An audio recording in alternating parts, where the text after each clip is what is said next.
passionate about something, push channel. யார் என்ன சொன்னா என்ன, அதுதான் வாழ்க்கை. உன் வாழ்க்கை உன் கையில்.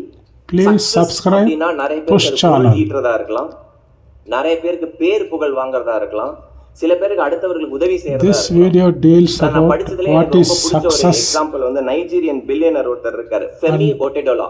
and இவர் ஒரு happiness. பாட்காஸ்ட்ல இன்டர்வியூ பண்றாங்க. ஆப்பிரிக்கால இருக்கிற டாப் 10 பில்லியனர்ஸ்ல அவரும் ஒருத்தர், நைஜீரியன். அவரை கேட்குறாங்க, உங்களுக்கு எதுங்க ரொம்ப சந்தோஷம் கொடுத்தது அப்படின்னு கேட்குறாங்க. அப்போ அவர் சொல்கிறாரு, நான் என் வாழ்க்கையை 4 பிரிக்கிறேன்.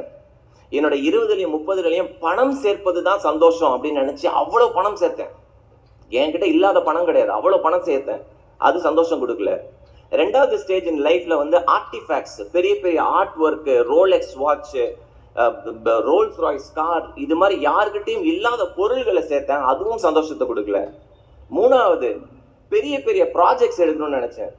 ஒரு ஸ்டேஜில் ஆப்பிரிக்காவில் 95% ஆஃப் த டீசல் நான் தான் சப்ளை பண்ணேன். ஆப்பிரிக்காலையும் ஏஷியாவிலும் லார்ஜஸ்ட் வெசல் ஓனர் நான் தான். அது சந்தோஷம் கொடுக்குமான்னு பார்த்தேன், அதுவும் சந்தோஷம் கொடுக்கல. ஃபைனலாக என் நண்பர் சொன்னார், அங்கே ஒரு நைஜீரியாவில் இருக்கிற ஒரு ஆர்ஃபனேஜ், ஒரு ஹோமில் 200 வீல் சேர் கேட்குறாங்க. அந்த போரில் வந்து கை கால் போன குழந்தைங்க இருக்காங்க, 200 வீல் சேர் கேட்குறாங்க, அது வாங்கி கொடுக்க முடியுமான்னு கேட்டாங்க. நான் டக்குன்னு உடனே செக் எழுதினேன். அப்போ என் நண்பர் சொன்னார், செக் அக்செப்ட் பண்ண மாட்டேன், வாங்கி கொடுத்துட்டு நீ வரணும், அங்கே அதை கொடுக்கறதுக்கு வரணும் அப்படின்னு சொன்னாங்க.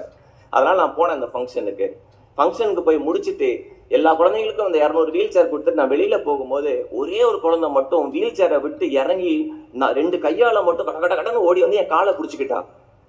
எதுக்கு என் காலை பிடிச்சான்னு தெரியல. அந்த குழந்தைய கொஞ்சம் கையை அப்படி இறக்கி விட்டுட்டு, உனக்கு வேற என்னமா வேணும்னு கேட்டேன். அந்த 15 வயசு அந்த குழந்தை என்னை பார்த்து சொல்லிச்சு, உங்கள் முகத்தை ஒரு முறை நல்லா பார்த்துக்கிறேன், ஏன்னா உங்களை நான் திருப்பி பார்ப்பனான்னு தெரியல, உங்களை நான் சொர்க்கத்தில் பார்க்கும்போது, ஹெவனில் பார்க்கும்போது அடையாளம் கண்டுபிடிச்சி உங்களுக்கு நன்றி சொல்லணும் அப்படின்னு அந்த குழந்தை. அதை அவர் அவ்வளோ உருக்கமாக பதிவு பண்ணியிருக்காரு. வாழ்க்கையோட யதார்த்தம் பணம் சேர்ப்பதில் இல்லை. பணம் ரொம்ப ரொம்ப முக்கியம், பேர் புகழில் இல்லை, அடுத்தவனை தூக்கி விடுறதுல தான் இருக்கு. Life is all about being an inspiration. நம்ம வாழ்க்கை அது மட்டும் புரிஞ்சுக்கிட்டா பியூட்டிஃபுல்.